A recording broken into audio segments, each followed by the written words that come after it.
حضرت اسرافیل علیہ السلام کا ذکر جب بھی کیا جاتا ہے تو ذہن فوراً ایک عظیم اور پرہیبت فرشتے کی طرف جاتا ہے جس کے ہاتھ میں قیامت کی گھڑی کی کنجی ہے۔ وہ فرشتہ جس کا کام خاموشی سے اللہ کے حکم کے انتظار میں رہنا ہے اور جس کی ایک آواز پر پوری کائنات ختم ہو جائے گی۔ یہ کہانی ایک ایسے فرشتے کی ہے جس کی ذمہ داری پوری مخلوق کے انجام سے جڑی ہوئی ہے اور جس کی خاموشی کے پیچھے صدیوں کا صبر چھپا ہوا ہے۔ حضرت اسرافیل علیہ السلام کا شمار ان 4 بڑے فرشتوں میں ہوتا ہے جنہیں اللہ تعالیٰ نے اہم ترین ذمہ داریاں سونپی ہیں۔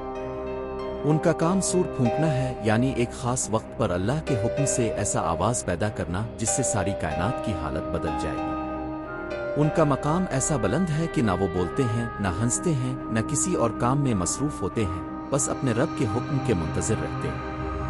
کہا جاتا ہے کہ جب اللہ تعالیٰ نے فرشتوں کو پیدا کیا تو حضرت اسرافیل علیہ السلام کو ایک خاص کام دیا گیا۔ ان کے ہاتھ میں ایک عظیم سور نرسنگا دیا گیا جو انتہائی عظیم، پیچیدہ اور طاقتور ہے۔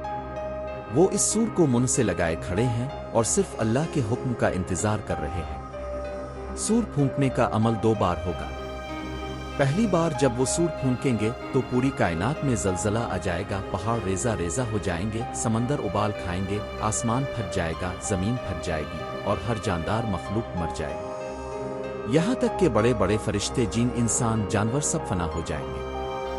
صرف وہ باقی بچے گا جو اللہ چاہے۔ اس کے بعد کچھ وقت کے لیے مکمل خاموشی ہوگی، نہ کوئی آواز ہوگی، نہ کوئی حرکت۔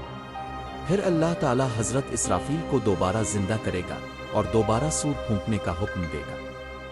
اس دوسری بار کی سور کی آواز سے سب مردے دوبارہ زندہ ہو جائیں گے۔ لوگ اپنی قبروں سے نکلیں گے، حیرانی میں ایک دوسرے کو دیکھیں گے اور پھر اپنے اعمال کا حساب دینے کے لیے میدان محشر کی طرف دوڑیں گے۔ حضرت اسرافیل علیہ السلام کی تخلیق ایسی ہے کہ وہ ہر لمحہ اللہ کی طرف متوجہ رہتے ہیں۔ ان کے چہرے پر ایک خاص نور اور جلال ہے۔ وہ ہنستے نہیں، کسی سے بات نہیں کرتے اور نہ ہی کسی اور کام میں مصروف ہوتے ہیں۔ ان کی پوری ہستی صرف اللہ کے حکم کی تابع ہے۔ روایات میں آتا ہے کہ ان کے بازو اتنے عظیم ہیں کہ پورے آسمانوں کو ڈھانپ سکتے ہیں۔ ان کی آنکھوں سے آنسو بہتے رہتے ہیں کیونکہ وہ اللہ کی عظمت اور اس کی طاقت کو جانتے ہیں۔ انہیں علم ہے کہ جب وہ سور پھونکیں گے تو وہ گھڑی ہوگی جب اللہ کی عظمت کا سب سے بڑا جلوہ ظاہر ہوگا اور پوری کائنات ختم ہو جائے گی۔ ان کا سور ایسا نہیں ہے جیسے دنیا کے کسی ساز کا تصور کیا جائے۔ وہ ایک ایسی طاقتور آواز پیدا کرے گا جو محض سننے میں نہیں بلکہ ہر شے کے وجود کو ہلا دے گا۔ اس سور کی گونج کائنات کے ہر ذرے تک پہنچے گی اور جو کچھ ہے فنا ہو جائے گا۔ حضرت اسرافیل علیہ السلام کے کندھوں پر جو ذمہ داری ہے وہ صرف ایک آواز کی نہیں بلکہ وہ گھڑی ہے جو قیامت کی شروعات کرے گی۔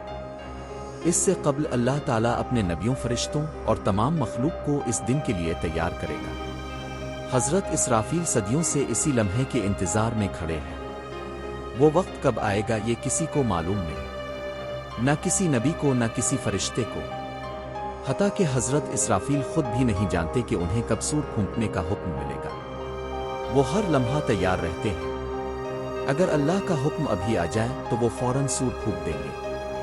اس حالت میں رہنا جہاں ایک لمحے کی تاخیر نہ ہو سکے اور صدیوں سے خاموشی میں کھڑے رہنا، یہ وہ مقام ہے جو حضرت اسرافیل کو دوسروں سے منفرد بناتا ہے۔ کئی انبیاء اور بزرگوں نے حضرت اسرافیل کو خوابوں میں دیکھا، روحانی طور پر ان کی زیارت کی۔ وہ انتہائی جلال والے فرشتے ہیں اور ان کے پاس کھڑے ہونے کا تصور ہی دل دہلا دیتا ہے۔ ان کی خاموشی میں بھی ایک لرزہ ہے اور ان کی نگاہوں میں ایک خاص شان اور وقار ہے۔ کہا جاتا ہے کہ سور کے اندر اللہ تعالیٰ نے تمام روحوں کی ایک مخصوص گونج رکھ دی ہے۔ جب پہلا سور پھونکا جائے گا تو وہ سب آوازیں ختم ہو جائیں گی اور جب دوسرا سور پھونکا جائے گا تو وہی آوازیں دوبارہ پیدا ہوں گی۔ گویا سور میں زندگی اور موت دونوں کی طاقت موجود ہے۔ حضرت اسرافیل علیہ السلام کا مقام قرب الہی میں بہت بلند ہے۔ وہ عرش کے قریب کھڑے ہوتے ہیں اور ان کا چہرہ ہمہ وقت اللہ کی طرف ہوتا ہے۔ وہ کسی اور طرف نظر نہیں کرتے کیونکہ ان کی نگاہوں کا مقصد صرف اللہ کے حکم کا انتظار ہے۔ حضرت اسرافیل کی کہانی ہمیں یہ سکھاتی ہے کہ اللہ کی رضا میں صبر، خاموشی، اطاعت اور مکمل توجہ کیسے ہونی چاہیے۔ صدیوں سے ایک ہی حالت میں رہنا بغیر کسی سوال کے صرف اللہ کی مرضی پر بھروسہ رکھنا، یہ وہ سبق ہے جو ہمیں ان کے کردار سے ملتا ہے۔ جب قیامت آئے گی اور حضرت اسرافیل سور پھونکیں گے تو انسانوں کو اپنے اعمال کی حقیقت معلوم ہو جائے گی۔ اس وقت کوئی سفارش نہیں چلے گی، کوئی طاقت مدد نہیں دے گی۔ وہ لمحہ اس کائنات کی سب سے بڑی تبدیلی ہوگا اور اس کا آغاز صرف ایک آواز سے ہوگا، حضرت اسرافیل کے سور سے۔